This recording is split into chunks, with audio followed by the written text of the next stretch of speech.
to bring it in the perfect position. You need to override the terrain, so there's a lot that you need to consider. But it seems like Ruben wants to go that road, bringing in Amoonguss right away. Make some noise, trainers, for your second top 4 here at the Bologna special event. Calyrex, Shadow Rider, and Amoonguss hitting the field for Ruben. Grimmsnarl and Incineroar for Théotime. And already Théotime indicates that he wants to take this battle slowly, bringing out the 2 Dark-type Pokemon that are so tough to hit for Calyrex. And you can start off the battle with, let's say, you can set up a Light Screen, you can go for some Parting Shot, but you could also go for Spirit Break or Knockoff. And Théotime has shown in previous games that he's not afraid to go on the offensive right away, even with his supporting Pokemon.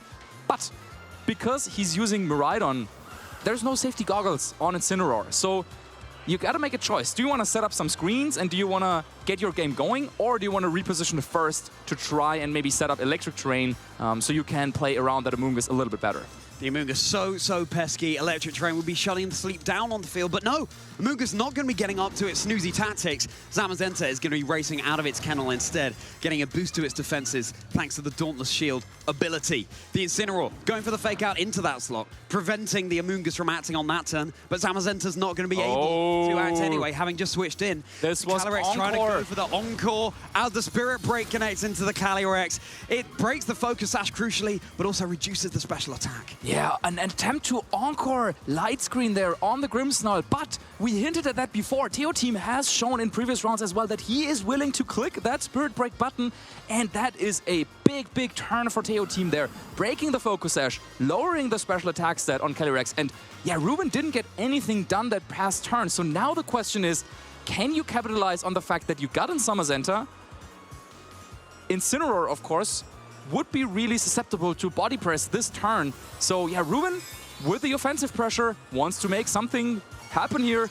Goes for the Terra Ghost. Terra Ghost on Calyrex Shadow Rider. It's bolstered the spirits that are swirling around it. Its Ghost type moves are hitting all the harder. Now it's got the Ghost Crown. Thunder Wave connecting into Zamazenta. Is it going to be able to act this turn? There's a chance it's just going to be fully paralyzed, not going to be able to secure any knockout at all. Here comes that Astral Barrage. Calyrex Shadow Rider summoning the spirits from the ground, and they are colliding over on Théotime's side of the field, not taking all that much damage at all, not boosted by any kind of nasty plot. And that's a stat reduction onto the Zamazenta to boot as Incineroar retreats into its Pokeball. Yeah, and this was really important. Théotime's Incineroar against a paralyzed Zamazenta, who's got its speed cut in half. It's kind of ambiguous whether Incineroar would outspeed or not. It depends on how both of these players are trained, but now this is perfect for Théotime. Even though the Heavy Slam doing some good amount of damage, with that switch into Lunala, he at least could keep anything safe from being hit with a powerful body press. Now Ruben hovering over something that maybe could switch in here. You've already spent the Terra Ghost onto the Calyrex on Ruben's side of the field. Nothing else is going to be able to change its type in this game. Astral Barrage really didn't do too much damage there. Is Théotime going to want to be setting up a screen with Grimmsnarl before it goes down so that Lunala has more wiggle room, more bulk to work with heading into this turn? Going to be clicking the Terra Fairy button on Lunala. And with that Terra Fairy, of course, you're no longer weak to Astral Barrage. But let's see. Calyrex just going for Protect, doesn't really want to be knocked out this turn, and I think now is a good time for Théotime to set up some screens. And Zamazenta decides to snipe off that Grimmsnarl as the Lunala attempted what looked like a Moongeist beam there into the Calyrex Shadow Rider, but of course, keeping itself safe. There's the body press. It's enough to secure the knockout onto the Grimmsnarl. There's no light screen that's been set up here, though. Yeah, now, whenever a low HP Pokemon is knocked out on a team with Calyrex Shadow Rider, you always, like, it feels good getting a knockout, but at the same time, you might be like, I wish Calyrex got the knockout so that it would get the boost. And now this gives Théotime the chance to switch into Miraidon. It is Choice Scarf. We already kind of can assume, and we just got confirmation there as well, that Rillaboom is waiting in the back, but this could as well just be a Volt Switch as well. So, yeah, Ruben, in a tough spot, will need to try and position Amoonguss in grassy terrain. to get some spores down, I feel like that's the position that he will want to play towards. That's exactly what Ruben's done, switching in the Rillaboom. It's ready for its drum solo at the gig, but will Théotime be able to put on their ear defenders? Electro Drift, no longer boosted by the terrain, really decent damage all the same into Zamazenta. There's the Moongeist Beam, this time connecting into the other slot from what it was before, into the Zamazenta, whittling away. Is it even going to be able to act this turn? Yes, it is. Big body press now to Théotime Rider with the critical hit as well. Théotime doesn't like the look of that one little bit, but the Miraidon crucially hanging on the field. Yeah, a big critical hit, and this might be in range for Grassy Glide. And this makes this even harder now for Théotime because, well, Grimmsnarl is already down, and yeah, it seems kind of obvious that you want to switch now into Incineroar. However, this could be punished by a fake out into Lunala and body press into the Miraidon slot if it switches into Incineroar. So a big decision for Théotime. If he still had Grimmsnarl, he would for sure switch into that Pokemon, but it seems like Ruben, did he call it? Yeah, the Incineroar switch into Théotime's side of the field. Will it be a body press into that slot? Will Zamazenta be able to move? It is paralyzed as the attack stats drop over on Ruben's side. Fake out into Lunala. No longer immune to that. Is not a ghost-type Pokemon now. And it hits. Zamazenta, the body press, super effective into the Incineroar over on Théotime's side of the field. The Rocky Helmet chip damage there as well. As the cat goes back to Théotime, will the dog go back to Ruben? No, it just has a sliver of HP remaining as Lunala gets its Shadow Shield intact once more. And all of a sudden, what looked like a pretty tough position for Ruben turned into a 4 versus 2 advantage, taking a clean knockout there on Incineroar. And while still, it's not clear how exactly he will deal with Lunala, as long as you get the KOs on all the other Pokemon, it doesn't really matter because, yeah, you can just play the long game. You might even like take it to timer or whatever. But now that Miraidon is at such low HP as well, just one more hit would knock Miraidon down. And Ruben still has... Oh, wow! Draco Meteor misses Draco Rillaboom! Meteor onto the Rillaboom. Ruben seems to have all the fortune this round at Bologna as another Moonblast connects into the Rillaboom. There's a U-turn. Not enough to secure the knockout onto Miraidon here. It's going to switch back into the back for Ruben, and now Ruben can switch in another Pokemon to be able to deal some damage or soak up a hit if it's going to be the Amoonguss joining the field. Wow, yeah, that Draco Meteor miss. If that connected and knocked it out, well, Miraidon with the Choice Scarf locked into Draco Meteor, also not that useful. And Zamazenta can't move, it gets full paralysis. Okay, well, is this the start of a little comeback there for Théotime? I mean, as we were saying, Lunala, it's not quite clear how exactly you get the knockout there. I mean, you can start to put it to sleep once you've brought in Rillaboom at some point, but first you need to deal with that Miraidon. Draco Meteor incoming into Moongeus. So you probably might consider protecting there, but at the same time, yeah, Théotime could just, I don't know, hope to get lucky with another full paralysis on that Zamazenta and then threaten a double up onto Amoonguss the following turn. Lunala does have its Shadow Shield now remaining intact. Is it going to be enough for Théotime, the Pokemon that's been so crucial for them all the way through their Bologna run? Rillaboom overwriting the terrain. The Miraidon for Théotime cannot reset that now. Down to your final 2 Pokemon. So the grassy terrain will be remaining. The priority is online, and the Miraidon is looking all the more vulnerable. The Draco Meteor will connect into the Amoonguss this time around. It's found the accuracy it needs. There is that calm mind on Lunala. Is it too little too late, though? We'll have to see. Yeah, and this might lock up the game now. Yep, Spore coming out. Very nicely done. Now Ruben had that position. The Amoonguss was safe there. Even if it was a double up coming in, then the next turn you can use Rillaboom to knock out Miraidon. And then you have Calyrex Shadow Rider still waiting in the back to deal on with that Lunala, which is why Théotime decided to go for Calm Mind. But with this play, yeah, even if something went down, then maybe Calyrex could come in and encore lock Lunala into Calm Mind. So nice play by Ruben, and that should seal up the game, presumably. Yeah, Amoonguss is even going to hang on. Draco Meteor, of course, reducing the offensive prowess of Miraidon on Théotime's side. That's the mandatory turn of sleep for Lunala. U-turn. This time is enough to secure the KO onto Miraidon, and now it really is just this Moon Pokemon that's taken a snooze. Théotime is going to want to be hoping that it wakes up on this very next turn, but with a 4-against-1 scenario, albeit you've got some status conditions, you've got some low health bars over on Ruben's team, is it just going to be too much of a mountain to climb? Yeah, absolutely. And you have Encore on Calyrex Shadow Rider waiting to lock Lunala into Calm Mind potentially. And yeah, just like that, Ruben showing us how you can deal with Théotime's team. I think it came down to the fact that, yeah, Incineroar taking so much damage, being knocked out by Body Press, and then also that Grimmsnarl also taking a ton of damage, I think, from Body Press early on. So it was really the Zamazenta that just could sit on the field for a couple of turns and deal all that damage. Théotime's going to throw in the towel. Ruben Gianzini is up 1 game. Are they going to progress all the way to the grand finals? If they win at this next game, then they will do. Théotime will have to win the coming game to take us to a game 3, and then whoever wins that will decide who will be our second finalist here at the Bologna Special Championships. And you were talking before the match, you were talking about the story of Miraidon in this tournament. Yeah. Is Choice Scarf or Choice Specs the better item? Another debate that players were having is on Calyrex Shadow Rider, of course. Should you be running a Focus Sash or should it be Life Orb? Yeah.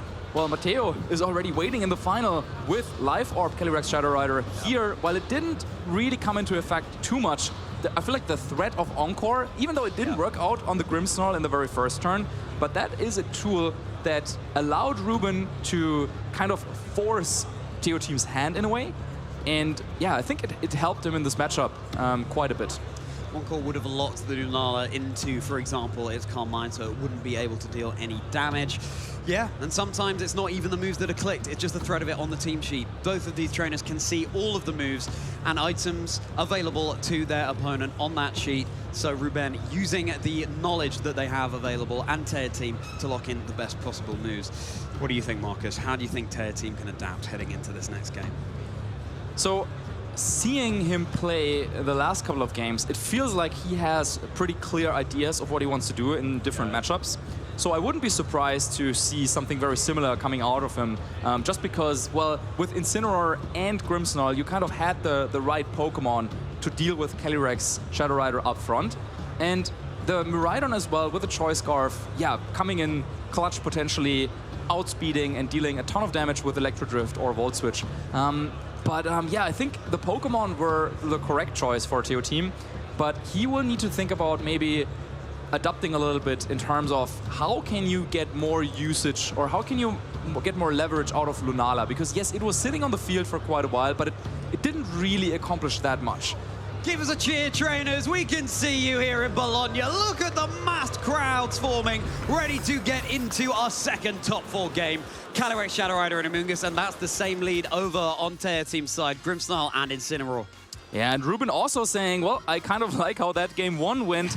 And with this lead from Ruben, I feel like Théotime can already make an educated guess that, yeah, Rillaboom and Zamazenta are probably in the back because you need Rillaboom to override the terrain. And you also kind of want Zamazenta because of how well it did in that previous game with all the body press. So now it's a little bit of a mind game. Are our players going for the same turn 1 again? Is it going to be Spirit Break again? Is it going to be the same fake out play into Amoonguss? Because Ruben used the fake out to kind of position around it by bringing in Zamazenta. But then, of course, we also saw how Encore failed the previous time. Calyrex not going to be taking any damage this turn, and the Spirit Break that looked like heading into the Calyrex there, but no, it won't have its special attack stat reduced. A parting shot coming out from Incineroar. No fake out, just pivoting to the back. Théotime, after reducing the Amoonguss' offensive prowess, not that that's too crucial here, it's not the most offensive Pokemon, can now decide a Pokemon to switch in, potentially that Lunala, so it can get set up, but then you're threatened by the Encore over on Calyrex's side. So it will be the Miraidon, who's hoping to sweep through and be the speediest thing, thanks to holding the Choice Scarf. Yeah, you need to bring in the Miraidon here to block any incoming Spore, and that is exactly what Théotime has identified as well. With Parting Shot into Amoonguss, you kind of guarantee that either Amoonguss switches out, then you get the upper hand and you get the reposition, or if Amoonguss stays in, it's probably going for a Spore. Then you can bring in Miraidon kind of for free and set this electric terrain. So now the question would be for Ruben, do you want to just go and switch into Rillaboom, override the terrain and go for Spore? Of course, yeah, these abilities, they are like effects that only trigger on switch-in, so you need to be very careful to not be caught out of position, but now seems to be a pretty safe time for Ruben to go for this switch and Spore play. But the question would be for Théotime then, okay, which Pokemon do you want to let go to sleep? And can you maybe capitalize on the fact that this play is pretty telegraphed from Ruben? Rillaboom will be providing the meadow on the field for Amoonguss to hopefully thrive in. Their team going to be hoping that the sleep counters are going to be going their way on this turn. What is going to be going to sleep, if anything, as the Grimmsnarl retreats for Théotime. Just a little bit of a bait, and switching in instead, there's that Incineroar once more. Holding the rocket helmet, not the safety goggles, so it would be vulnerable to having a snooze. A little catnap as the Intimidate, mitigating the damage output from Rillaboom. Volt Switch, meaning that the Miraidon can switch to the back. Théotime can switch in a new Pokemon. We could have a repeat of the leads. Could be Grimmsnarl or the unrevealed Pokemon. Presumably that Lunala here now that the Calyrex is off the field. But no, Grimmsnarl coming in once more. Yeah, and this is turning into a little war of attrition. And it seems like Ruben has the better end, because now in the next turn, Ruben can go for another Spore, potentially, or could just go for a U-turn as well with Rillaboom, expecting Miraidon to switch in again, just so he will keep the initiative in this terrain war. This is a tough spot for Théotime to be in, and also, I mean, we have to assume that Lunala is the final Pokemon for Théotime, so Ogerpon wasn't brought, Rillaboom wasn't brought. Those are the two immunities that Théotime has against Amoonguss. And yeah, we were talking about this before the match. The team doesn't look to be weak against Amoonguss, but under these conditions, if you're facing Rillaboom and Amoonguss, it is really, really tough to stop Amoonguss from just putting everything to sleep. Grimmsnarl retreating. Is Incineroar just going to be put to sleep? Or is the Miraidon that's freshly switched in? Well, nothing can be now because the electric terrain is there. And that's so crucial for Théotime, keeping the Miraidon in the back pocket to be able to set up the terrain, overwrite it. But yeah, I think we're going to see this a lot this game. It's a critical hit with the U-turn as well, and every little bit of chip damage counts there. This means that Rillaboom is able to switch in on a successive turn to overwrite the electric terrain and make those spores all the more effective. Now Ruben debating which restricted Pokemon to send in. Do you go for the bulky defensive Zamazenta, also threatening some offense, or do you go for the Calyrex? Yeah, this can be a little bit scary because Incineroar has Will-O-Wisp and Knockoff, so depending on what it predicted, it might be able to do a ton of damage here. It tried to read a Zamazenta switching in, went for the Will-O-Wisp, which it will break the Focus Sash, but that's not what Théotime wanted to see there. Still could be huge though. Calyrex Shadow Rider, hardly the most bulky Pokemon, as there it is, the electric terrain protecting the Incineroar there. That was the target from Sleep. Focus Sash broken now, so it's nicely softened up for some damage the next turn. Yeah, and you can really see how Ruben is trying to position very, very carefully.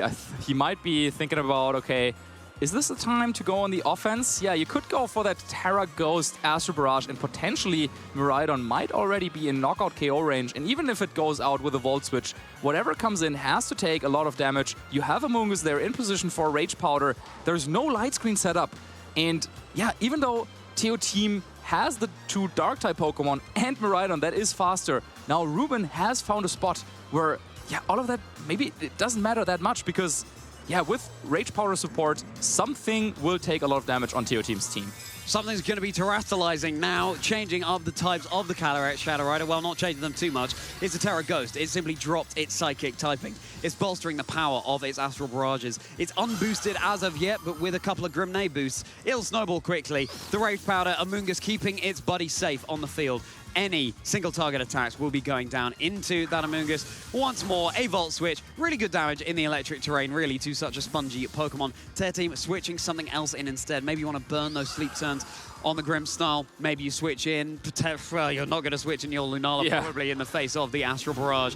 It is going to be Grimmsnarl. You want it to wake up as soon as it can. Yep, here comes the Astral Barrage. It might not look like it's going to do too much damage, but seems like Théotime has given Ruben an inch. Are they next going to be able to take a mile? Yeah, Incineroar taking the opportunity to switch out with Parting Shot. Yeah, most likely we'll have Miraidon join the battle once more. But yeah, Amoonguss is so tough to remove. If only you had a Psychic type attack on Lunala, that would make things so much easier. Still, Théotime deciding to go with Lunala, presumably wanting to go for a terrestrialization right here. We're still in electric terrain. However, yeah, that Amoonguss minus 4 attack. We are still in electric terrain, but at this point, I feel like it's actually benefiting Ruben because a lot of that spread damage that he's putting out with Astral Barrage will stick on Grimmsnarl and on Incineroar as long as there's no grassy terrain for recovery. And I feel like this is the position that Ruben kind of likes. Yeah, you have the Terra Ghost, you got the little boost, and then you can just start spamming Astro Barrages. This will likely not end the game, but it will soften everything up for an endgame later. For Calyrex to then get those Grimnays ringing oh so loudly in the stable. Théotime responding with their Terastallization. Of course it's going to be the Lunala. Of course you're going to drop your double Ghost-type weakness and become a Fairy-type here. Is it going to be enough, though? Let's hope that Théotime can get more out of that Lunala this game than they did in the previous one. Rage Powder, meaning that Amoonguss is going to be taking any incoming attacks as opposed to the Shadow Rider. You want to remove it as quickly as you can, but the Grimmsnarl is just going to be staying asleep, having a nap, but you've got to keep it on the field for it to be able to wake up. There is the Astral Barrage.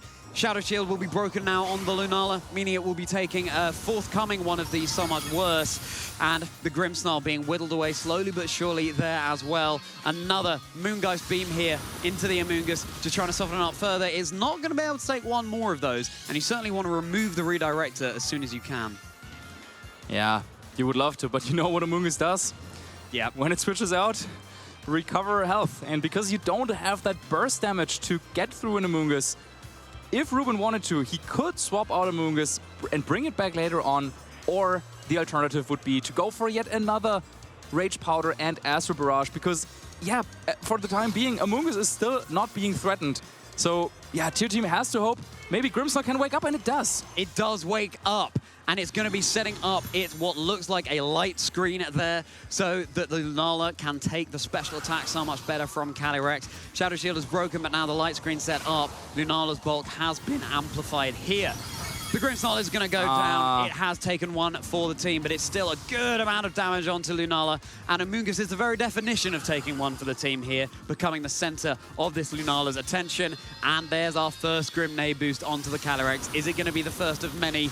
Well, you do have Miraidon lurking in the back for Théotime, going for a super effective Snarl perhaps, or maybe you just go for the knockout, hopefully with an Electro Drift, so it doesn't get carried away. Yeah, Théotime was really hoping that Grimmsnarl would make it through this turn, because then the next turn, presumably Ruben either switches in Rillaboom or Zamazenta, and you could potentially protect Lunala, switch into Incineroar, and then play the game a little bit slowly and while forcing Ruben's hand. But now that Grimmsnarl went down, all of a sudden Calyrex is boosted, and you're forced to switch something in right here. And Ruben has the easy choice to make here. I think, yeah, you can, well, I guess both would be fantastic, but bringing in Zamazenta now allows you to go for a Protect with Calyrex and Body Press into Miraidon, and Miraidon has to make a decision. Well, do you want to take the Body Press, maybe be knocked out, or do you want to switch into Incineroar and be knocked out?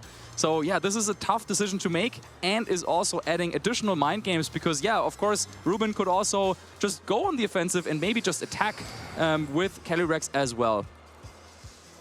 Well, Incineroar will be switching in. Théotime is taking their time to lock in their moves, knowing that everything's on the line. If they lose this game, they're out of the Bologna Special Championships. The decision's been made. Calyrex is sacrificing its Grimnay boost, switching into the back for Rillaboom, overwriting the terrain. The electric terrain disappeared, no longer electrified, but grassified, providing a little bit of passive recovery at the end of every turn. Lunala also going to be switching, so it will be Incineroar coming in here. Théotime hoping that the Body Press isn't targeting that slot, would have been not very effective. There's the Incineroar, and it's a good switch in here. You're dropping the physical attack of both the Rillaboom and the Zamazenta. They're not going to be hitting half as hard. Big Electro Drift now, no longer boosted by terrain, into the Zamazenta. How much is it going to do? No critical hits to speak of, about a third of its HP, but the responding Body Press into Miraidon is going to be enough to secure the knockout. Wow, yeah, I was thinking maybe this was some sort of like repositional play where you switch out and go for Wall Switch and then bring in Lunala on the other slot to take Body Press. But no, Théotime wanted to go on the offensive there with Electro Drift. However, in grassy terrain, yeah, it's just not powerful enough. And now, once again, Théotime down to their last two, and Zamazenta seems to be untouchable. Body Press would knock out Incineroar here. I feel like the writing's on the wall for Théotime. Certainly seems to be the case. This might just be the slow undoing of Théotime here in the top four. Ruben Gianzini potentially stamping their ticket into the finals again. Fake out into Lunala. It's not going to be able to do anything this turn, but then again, neither is the Zamazenta. So a little bit of a non-turn for us to be able to catch our breath. Yeah, and Ruben is already catching their breath to be ready for a scream of victory, I feel like, because yeah, Body Press into Incineroar. Théotime has already terrestrialized, nothing that can be done about it. And then, well, Rillaboom could follow up with the Woodhammer, but you also still have Calyrex waiting in the back. So Ruben, not too much of a decision to make, locks in his moves, and he knows that he's so close from advancing to the finals once more. He's waiting, he's eager, he's forward in his chair as Théotime, of course, is taking all the time they need to decide, just trying all their might to be able to claw something back here. Lunala will be stalling out at least, getting a little bit of recovery, and every little bit of recovery counts, but just a body press into Incineroar. It goes down once more. It's Lunala against the world. 3 Pokemon over on Ruben's side, just the lonesome Lunala over on Théotime's. It seems like this Lunala is about to be eclipsed. Yeah, what worked so well for Théotime in the previous rounds, putting everything he had into Lunala, it doesn't seem to work out here against Ruben because he was just always one step ahead, putting Pokemon to sleep, getting into positions where he could fire off all the damage, and now with Heavy Slam and Woodhammer, it's over! Thrown in. Ruben Gianzini is in the finals of the Bologna Special Championships again! He was coming into this tournament as the defending champion, and he said he wanted to try and defend his title. He needed a couple more championship points to even qualify for the World Championships. That he has done now for sure, but of course he wants to go one step further.